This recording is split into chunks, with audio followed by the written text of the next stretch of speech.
Well, one thing that is definitely not fair is following Phil in the potholes. Jason, did you have anything to do with that? Okay, thanks a lot. Appreciate that. That's sort of like being at a SASHTO or a MASTO or a ASHTO conference with Jimmy Codell. How many of y'all have been at one of those conferences with Codell? So I'm walking down the room, you know, it's a crowded room at one of the receptions or something, and Jimmy's with me, and you know, and of course my name's Jim, his name's Jim, you know, and people holler that, and I heard this hollering, "Hey Jim, how you doing?" I turned around thinking somebody's going to say hello to me. Nope, Codell. Go down the aisle a little bit longer, same thing. "Hey Jim," yeah, turn around. Nope, it's Codell they're asking for. It is not a good thing to succeed Jimmy Codell in this job. Okay, how many of y'all agree with that? Go on, clap, you can. Where is he? You're up here in the front. He called me this morning on the way over here and he said, "Gray," he said, "I'm going to wait here for this whole thing to hear your wisdom." I paused and I said, "Well, you're going to be waiting a long time then, Mr. Codell." Actually, the truth of the matter is he has given me a lot of wisdom from the very first day that the governor appointed me, and Jimmy called me and Cal Grayson both, and congratulated me.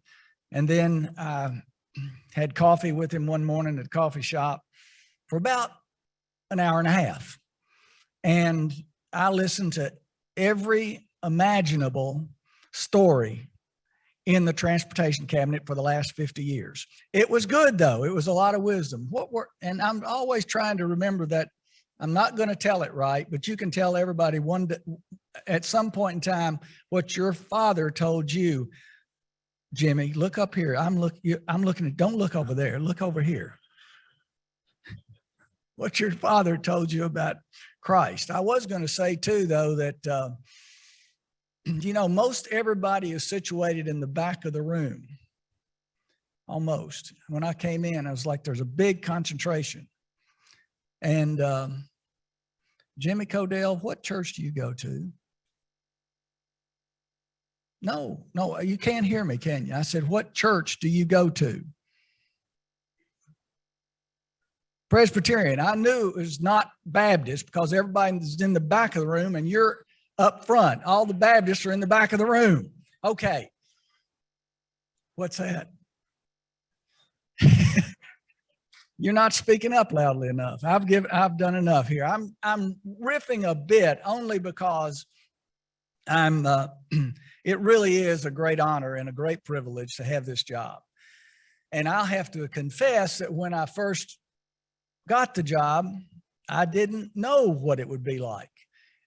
In full disclosure, you know, I had worked since the time I was 19. My father passed away, and I really hadn't had a boss. Well, let's see, my older brother, a mother, and in a family business, there's lots of bosses. However, hadn't had someone that I was reporting to routinely every day. And Codell, you had the same situation pretty much when you started working with Paul Patton. Working with Andy Bashir has been a real blessing. And when I say that, I'm not just saying that because I'm in this job. I'm saying that because the guy is, as a reporter said recently, he works harder than the devil on Sunday. And that's true. And he holds us accountable. And I would suggest that one of the reasons that we've had responsible work done on these several disasters that we've encountered, that we've had good work done, that we had work collaboratively between and among the agencies of state government, is because we've had good leadership. And I just want to say that parenthetically, but at the top of the agenda, because it's been a privilege for me and it's been a learning experience. I suspect I'm like many of you all, that your work, you know, when you love what you do, you never work a day in your life. And that's the way I feel in this job. And Jimmy, you know that first time that we had coffee, that I didn't know how much I would enjoy it. But it's so much associated, as all of you all know, is so much associated with the people that you're working with. The people like David Cornett. David is here today because I saw him from over here and I saw him way over there. You still here, aren't you, Dave? There he is. Just got his 50-year anniversary award working for the cabinet. So y'all join me in recognize David Cornett. Thanks, buddy.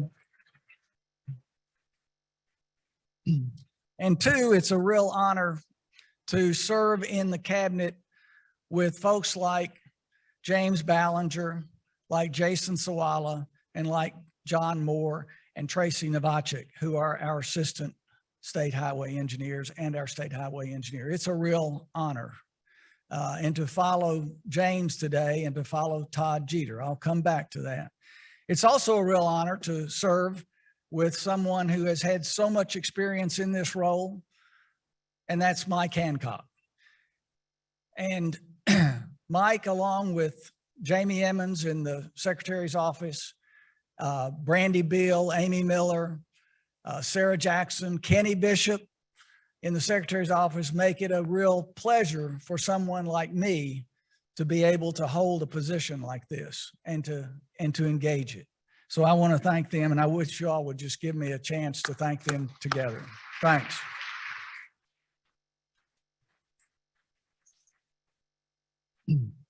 James, you already talked about so much of the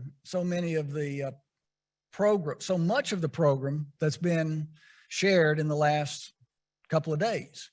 And I'm going to talk about innovation here as it relates in a minute to our recovery efforts, the last one particularly in Eastern Kentucky. I want to talk about that and how it relates to innovation and collaboration, working together. But first I want to say on a couple of these program items, the agenda items that you all have talked about, that you all have shared in the last couple of days, I was particularly interested in. I'm sorry that the bike ride that Keith Lovin had scheduled wasn't able to be done because of the rain, but I want to thank Keith for the leadership that he's provided in pulling together the Complete Streets manual. And something that, as James said, that Jim Codell initiated more than 25 years ago, and something that has been really meaningful. But it's more important today, arguably, than it has been ever, because people expect multimodal opportunities, multimodal transportation opportunities, and they expect it to be safe. You know, regrettably, we've already had 60 pedestrian and bicyclist fatalities in Kentucky just this year. And out of those 66 were bicyclists, and then 54 were pedestrian fatalities. So when we think about Complete Streets, we're not just talking about a Louisville or a Lexington or a Bowling Green. We're talking about small communities around our state as well. Having been a mayor, I'll get calls from mayors who are asking, you know, Jim, what can we do to improve the safety, and safety among our pedestrians and our bicyclists in Corbin? You know, Susie Rasmus calls me and routinely says, you know, we've got to dial it up. We need help. And so with this work, we are able to dial it up. And that's not taken away a bit. There's some concern. It seems to be a misplaced anxiety, I'll put it that way, that it could take away from the traditional work of the highway department, which is obviously, clearly, roads and bridges. You know, that's where the enormous percentage and high percentage of our work is associated. But it doesn't. It just enhances quality of life. And I learned in my business life in selling to manufacturers, promoting a state, Kentucky, and then other states, that quality of life today is the number one attribute that companies are looking for if they're looking to make a manufacturing location, to make a choice. So quality of life and quality of place are tied together. That's why the work that we do is so relevant and so important as it relates to creating this kind of quality of place and hence then quality of life. Okay. Let me shift over now to what James had said I was going to talk about. And I want to talk about I want to show some slides of really what amounts to the devastation and the destruction that's occurred in Eastern Kentucky. Now, many of you all, show of hands real quick, how many of you all have had some involvement already, either through KYTC, through the cabinet, or through consulting, or through contracting organizations, have had some involvement with the recovery effort in Eastern Kentucky today? Just a show of hands. Now that tells us a lot. That tells us a lot. Because when I think about just KYTC alone and the almost 1,000 frontline employees, team members that have been involved in the recovery effort from all across the state, many coming as offering their work effort from all across the state, and so rewarding. I'm going to come back to that. But let's take a look. Let's take a look at why at some of the slides that actually give us an idea of what we've been up against recently in Eastern Kentucky. Okay, so this is the Kentucky River at the North Fork of the Kentucky River in Jackson, where the Panbowl Lake and the dam on 115 is located, and Corbett Caudle and his team was monitoring this vigorously. Literally never left the site until the river went down. Okay, next slide, Kenny. This is District 12, washed out a road in Pikeville, near Pikeville. Many scenes like this one. Let's go to the next one, Kenny. This is one of the dozens of bridges that were knocked out. It's a bridge over Grapevine Creek in Perry County. And in the background, you see the former Chavies School, which is now a community center. The next slide is of Kentucky 451 in Perry County, another example of some of the worst road damage. The next slide is another shot of 451. These slides were taken 2 days after the flood event itself on Friday. And the next slide is a slide of an image of Kentucky 267, also in Perry. Not an isolated case. Our crews had to deal with hundreds of slides throughout the flood area. And as James said, the first of the first responders. The next slide is a testament to the power of the flood water, a building that washed away and crashed into a bridge. And some of you all that have been in the region know and have seen these images. The next slide, a couple more images of debris and bridge damage in Knott and Letcher counties. The Transportation Cabinet now has the mission of debris removal in addition to our routine work. This is what John Moore and his team have been focused on. Is actually, and this ties into the theme of innovation, and being adaptive and adjustable. I often say that I've learned in the last 2.5 years that the Transportation Cabinet is the backbone, the operations backbone of state government. That we're called on to do things that may not be in the job description necessarily. And debris removal was not in the job description. But you know what? We have the contracting protocols, the contracting systems, the procurement systems to execute. We have the management systems and resources to execute. And so when the governor asked us to take it on, we say yes. So we led a contract for debris removal from right-of-way and also from waterways. Kenny, I guess we can go off this slide now.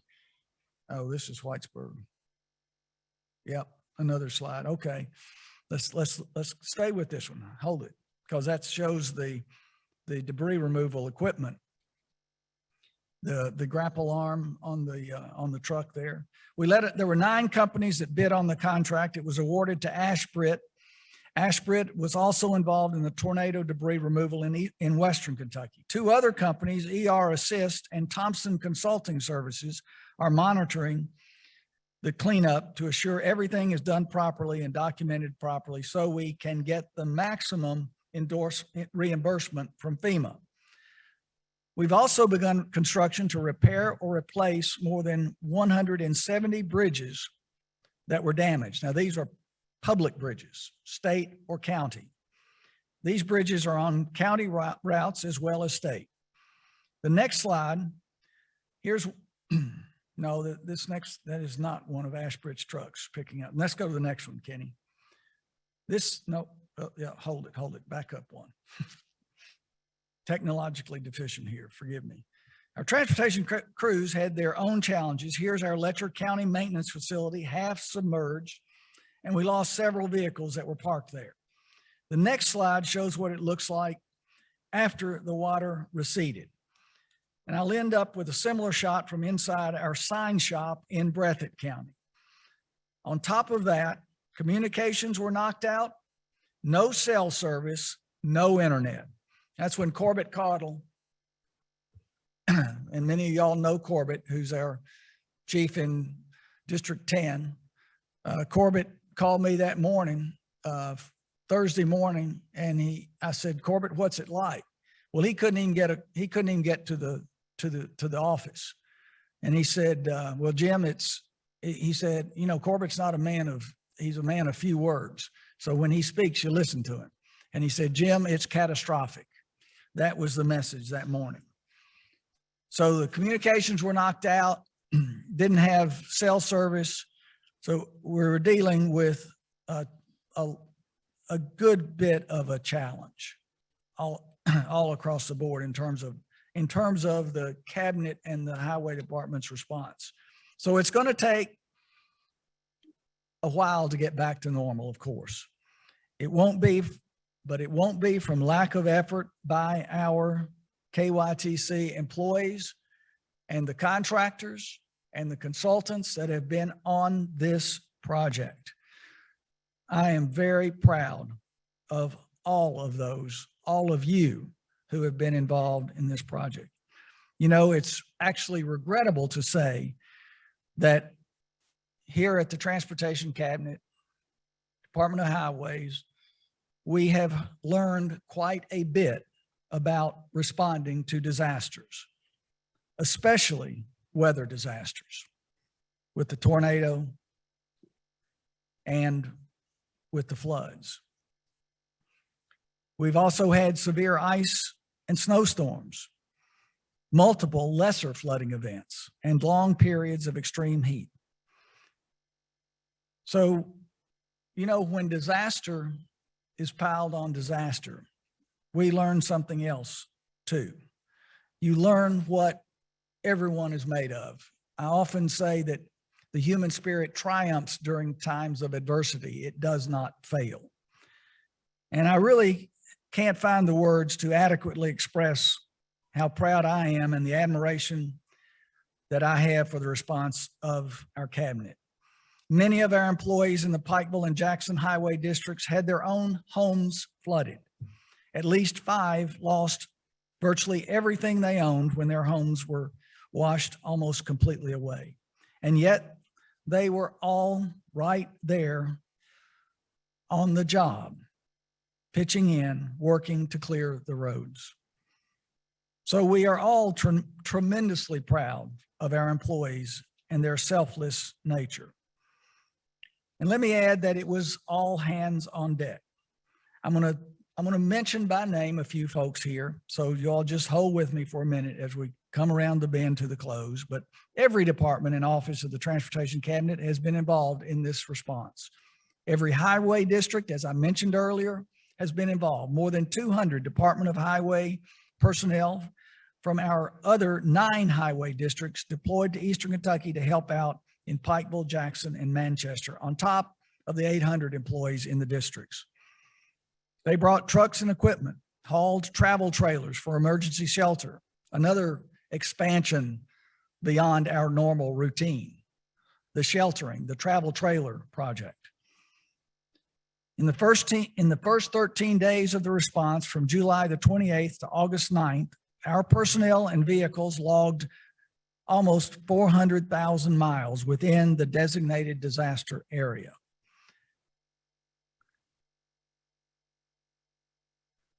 So I want to name a few people. I want to mention a few people in particular who have been on the front lines. In District 10, I mentioned him already, Chief District Engineer Corbett Caudle, along with Wes Ratliff.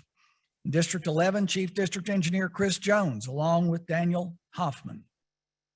District 12, Chief District Engineer Mary Westfall Holbrook, along with Paxton Weddington and Daryl Stone. And of course, at Central Office, State Highway Engineer James Ballinger and our Safety Director, Anthony Courtwright, have also been all over the area. Our Director of Maintenance, Josh Rogers, along with Dora Alexander and Aaron Van Zee, organized the inspection of more than 1,000 bridges in just 2 weeks, 1,098 bridges in 2 weeks. And then Michael Carpenter, Joseph Van Zee, and Royce Meredith have been leading the bridge recovery effort. Stephanie Trask, one of our pilots in the Department of Aviation, flew to Nashville and then to Hazard to pick up and deliver a valve that was needed to get water to Buckhorn Lake State Park, where some of the flood victims were being housed. 2 of our other Chief District Engineers, Kelly Baker from District 7, Lexington area, and Steve Gunnell from District 9 in Flemingsburg, acted as field chiefs and organized the crews who traveled in to help counties reopen their local roads, working together. And Kyle Pote, Chief District Engineer in District 1, Paducah. Well, Kyle took the lessons learned from the tornado and our sheltering mission there, the travel trailers, organizing the travel trailer mission there. He organized the transfer of travel trailers. Kyle did. He organized on the Eastern Kentucky recovery, the flood recovery. Kyle organized the transfer of travel trailers from Western Kentucky to Eastern Kentucky, 70 or 80 that we had remaining from our original purchase for the tornado recovery. He transferred them to Eastern Kentucky, and he also went to Louisiana to scout out additional trailers that Governor Edwards of Louisiana made available for our use to Governor Beshear, working together. Remembering, there is no I in teamwork. Also want to say thanks to Assistant State Highway Engineer Tracy Novacek, who was instrumental in finding campgrounds on which to place the trailers. You know, and as always, the backbone of our response effort has been the men and women of our Division of Maintenance, led today by Josh Rogers, and our district crews throughout the state. They always respond at the drop of a hat. I also want to thank, and I've done this already, but I want to punctuate it, the engineering consultants, many of you at this conference who have worked alongside us on bridge inspections, assessment, and the design of new structures. And I want to thank Todd Jeter. I said I was going to come back around to Todd Jeter and his team at the Federal Highway Administration for their support of the project. Now, I come last, but actually I would say at the top of the list, like Jason Sawala was for the tornado recovery, I come to John Moore. And, you know, in my world of, in the private sector, in the construction business, I've seen a lot of project managers. I've seen them on the owner side. I've seen them on the consultant side. I've seen them on the construction side, the contractor side. And I don't think I've seen anybody better than Jason Sawala on the tornado and John Moore in this project.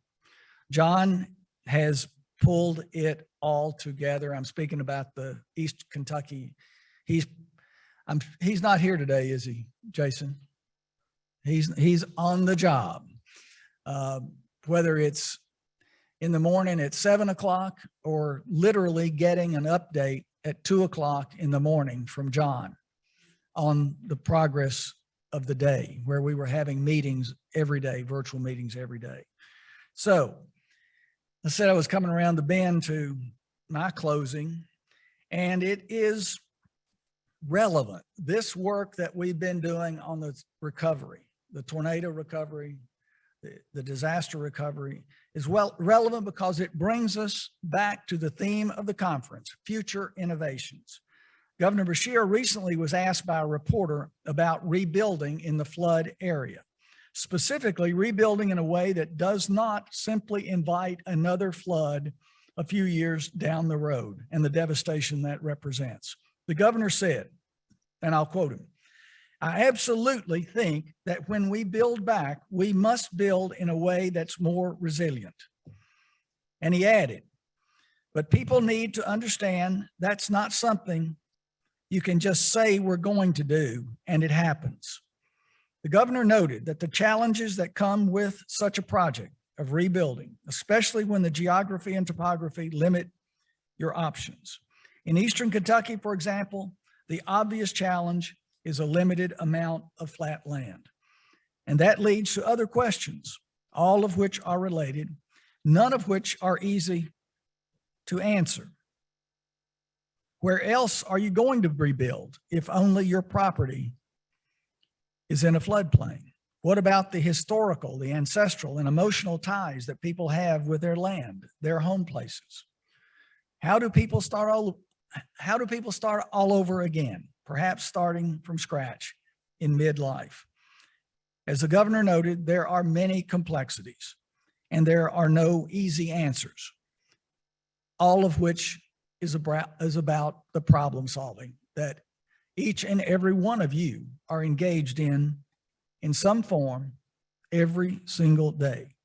So this effort, like the efforts of the projects that we engage routinely, this effort of rebuilding will require innovation. That is what engineering is all about. So thank you all again very much for staying with this conference until this time. It has been, I will punctuate one more time to just say that it's been one of the, if not maybe, I enjoyed being mayor of Lexington. This job has been incredibly rewarding, and it is because of the people in this room, the people in our cabinet, and those that we work with. So please give yourselves a big hand of applause, and thank you very much.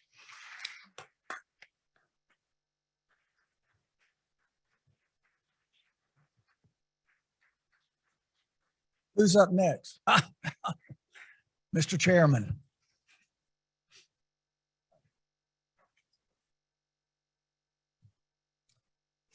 Well, this has been a powerful closing for a great conference. As a son of Breathitt County, I want to thank everybody for their efforts. James, I really appreciate that poem. Being from East Kentucky, I know the bond there. So thanks everyone for coming to the conference, and we're adjourned. Thank you.